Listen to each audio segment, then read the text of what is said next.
Shalom shalom, Imana iguha umugisha kandi ishimwe kuba igukinguriye ikaguha uyu munsi. Uyu n'undi munsi n'indi ntambwe nshya Imana iduteje. Turashimira kubw'ubuntu bw'Umwami wacu kuri uyu munsi wa 97 muri uyu mwaka. Turi kuvuga ku cyo umukristo akwiye gukora kugira ngo muri ubu buzima ibyo Kristo yagennye ku buzima bwe abyakire adahushije na kimwe. Murage munini kubizera nuko bazaragwa ubuzima bushya kandi budashira. Nuko ubwiza Kristo yambaye bazabwambara mu buryo buhamye. Kuko uyu munsi ni ibijyanye no gukomeza kumaintaininga iyo nature, ariko hazabaho igihe cyo guhishurwa, niko Bibiliya ivuga. Pawulo aravuga ngo bakundwa turi abana b'Imana, ariko uko tuzasa ntikurahishurwa. Ni ukuvuga ngo igikomeye kizava mu guhozaho uri kugira, cyangwa mu buryo witaye kuri icyo wamenye kizavamo uwo murage.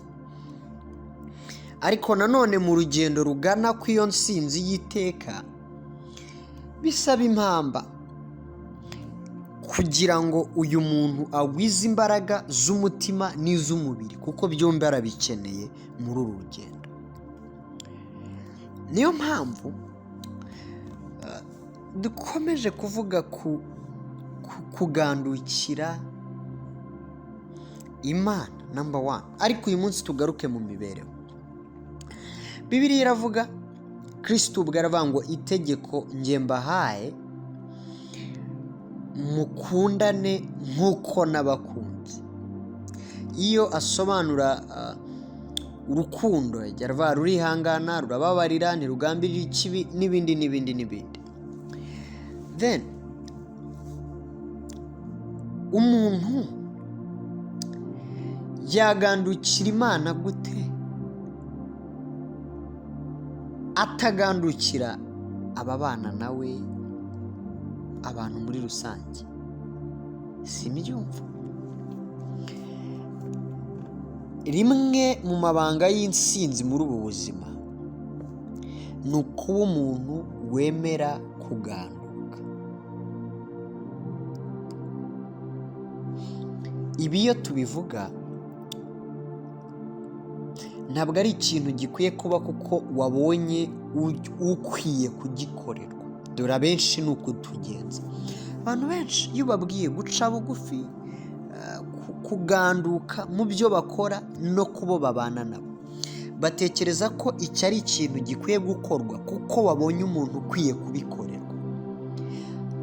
Nkunda kuvuga ngo simplicity is different from humility. Hari iyo nsobanura nka situational discipline, kuba hari ikinyabupfura cyangwa hari gahunda wagize muri wowe, ariko utayitewe n'ubushake bukurimo, ahubwo kuko ibihurimo byagutegetse kubaho gutyo. Hari umutuzo uterwa n'uko ubizi ko nta kintu gihari cyatuma uvuga. Ariko reka nkubwire, don't humble yourself because you are simple. Hari igihe nyine uba uri muri situation itagufavoriza kwitwara gutyo. Yes, when you are simple, umuntu ashobora kukwibeshya akagira ngo uciye bugufi. Ariko my question today is this: ese Imana yabona undi muntu umwe wazamuka cyangwa wakwicuma mu ntambwe mu mibereho y'ubuzima biturutse kuri wowe? Nimba kuko turi abantu bavuga ko bagandukira Imana, can you push one more person, one more, either muri kariyeri ye, cyangwa se mu mashuri ari kwiga, cyangwa mu buzima, mu mibereho ya buri munsi? icyo bisaba, icyo wumva umutima ukubwiye ngo do it, try it. Iyi mitima ikwiye kuzuzwamo imigambi mizima, kuko iyi mitima irumvira cyane icyo ugabura mu mutima wawe gisobanura rezilita uzasarura. Iyo ubiba urwango ni rwo usarura. Kubera iki? Ni ukuvuga ngo buri kintu kiba gifite isoko. Kuko nibakwereka urukundo ufite urwango, ubiba urwango, biragoye. Keretse naba ari umugambi w'Imana ishaka kukwigisha ikintu gishya. Ariko ubundi realite nuko icyo ubiba nicyo ugomba gusarura. Ntabwo ibi ari amagambo. Biba urwango rero. Impamvu rugomba kugaruka nuko ari wowe urubyara. So iteka aho rugeze rwibiba rugomba kugaruka kwirefera kuri wowe originalite, kugira ngo rurebe ko ruri kumaximiza mu byo rukora. So abo wigishije kwanga, abo wabibyeho urwango, iteka bazahora bakureberaho kugira ngo babinoze kurushaho. Nubiba urukundo nuko bizagenda. So ni gute navuga ngo ndagandukira Imana? Nta kintu na kimwe mu byo yahamije nemeranya nacyo cyangwa nkurikiza. Ntibikwiriye ko ushukwa n'amarangamutima yawe, yaba mabi cyangwa meza, ngo utwarwe n'umunyenga w'ibyo wibwira, ngo wibagirwe ibizima. Hari standard.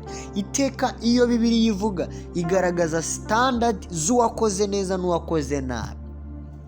Nayo mpamvu biravuga ngo buri muntu wese hari icyo agomba guhembwa gikwiranye n'icyo akora, kuko buri rubuto yabibye ruri multiplying, rurikuba, ruriyongera, rurabyara cyangwa se ntibibe. None umugisha urava he ntawe ujya uwuhesha? Umugisha wa mbere urawufite, ubyaza ubundi. Ubuntu bwa mbere bukuriho bubyaza ubundi. Inyungu za mbere urazifite, zibyaze izindi. Ibyishimo bya mbere urabifite, bibyaze ibindi. Uburyo bwo kubyaza ibyiza ibindi ni ukubibiba mu bandi. Imana nigushoboze, Imana nikubake, ikuzemo ubwo buntu n'izo mbaraga, kandi gukomeze guteza intambwe umunsi ku munsi, mu izina rya Yesu Kristo, amen.